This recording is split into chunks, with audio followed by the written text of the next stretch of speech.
There are places that exist beyond the edges of our understanding, realms not charted on any map, nor whispered about in common lore. This is the story of one such place, a town without a name, a phantom settlement that defies all logic and reason. It is not a destination you seek out. You do not stumble upon it by chance, nor do you find it through diligent searching. This town, you see, actively seeks you. It lies in wait, a patient predator, drawing in those who wander too far from the familiar paths. It finds you, you don't find it. Once it has set its sights, escape becomes a concept as fleeting as a forgotten dream. The first sign is always a subtle shift in the air, a sudden chill that has nothing to do with the weather. An unsettling atmosphere descends, a heavy blanket of unease that signals the beginning of your unwitting descent. Your technology, once a reliable tether to the world you know, begins to falter. The GPS signal flickers, then dies, leaving a blank screen where your route once lay. Your radio, which moments ago hummed with familiar tunes, now emits only a low, persistent static. It's a sound that seems to hum with a silent, unseen presence. Then comes the fog, thick and sudden, swallowing the road ahead. When it finally clears, you realize with a jolt that you are already inside. The town, at first glance, appears utterly idyllic. It presents a facade of perfect normalcy, a picture postcard scene plucked from a simpler time. Tidy houses line the streets, their paint fresh, their lawns meticulously kept. A gentle breeze rustles through the leaves of ancient trees. An inviting diner on the corner emits the comforting aroma of brewing coffee and fresh rain. It promises warmth and respite from the journey. The residents you encounter are unfailingly kind, their smiles wide and welcoming. They are polite to a fault, their hospitality almost overwhelming. This charm is a carefully constructed illusion, designed to lull visitors into a profound and dangerous sense of security. It is a trap baited with comfort. The illusion, however, is fragile. It begins to shatter the moment you voice the simplest question, where exactly am I? The residents' faces subtly change, their smiles stiffening, their eyes losing a flicker of their initial warmth. A strange tension enters the air.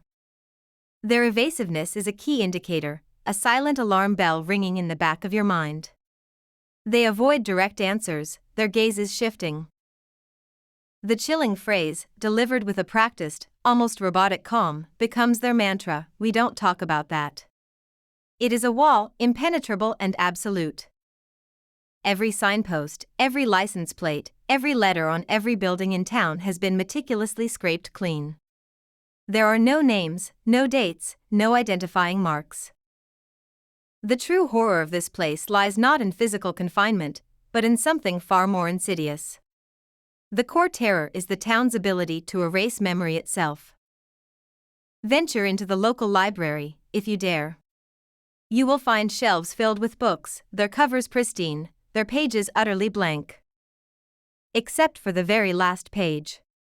There, scrawled in a hand that seems both familiar and alien, is a single, repeated phrase, "Don't remember." This power is the town's ultimate weapon. It strips away identity, knowledge, and the very essence of who you are. It leaves you hollow. Consider the fate of a curious traveler, one who arrived much like you, drawn by an unseen force. He tried to document his surroundings, to make sense of the inexplicable. He scribbled notes in a small journal, street names, landmarks, the faces of the residents. But each morning, the pages were blank, his efforts erased. His phone, once a repository of his life, was wiped clean. Photos, contacts, messages, all gone, leaving only an empty shell. One morning, he looked into a mirror, and a stranger stared back. He didn't recognize the face, the eyes, the person reflected there. He had lost himself. The diner waitress, her smile now devoid of warmth, placed a cup of coffee before him. "You're one of us now," she said, her voice a soft, final pronouncement. This town does not imprison its victims with walls or fences. There are no physical barriers to your departure. Instead, It traps you by systematically erasing your past, severing your connection to everything you once were. It makes you forget. It removes your ability to escape because you no longer remember what you are escaping from, or where you need to go. Your destination is gone. The roads, no matter which direction you take, inevitably lead back to the same point. The same tidy houses, the same scraped signs. The same diner awaits, and the same inescapable, knowing smile from the waitress. You are home, whether you remember it or not. If, by some impossible twist of fate, you ever find yourself on the periphery of such a place, flee immediately. Do not hesitate.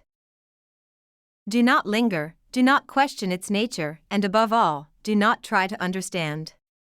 Your curiosity will be your undoing. Do not, under any circumstances, try to remember where you were, or how you arrived. The act of remembering is a dangerous invitation. Once you forget, truly forget, the town remembers you. It claims you as its own, a new, permanent resident. You become another nameless face in a nameless crowd, lost forever to the oblivion of its silent, inescapable existence.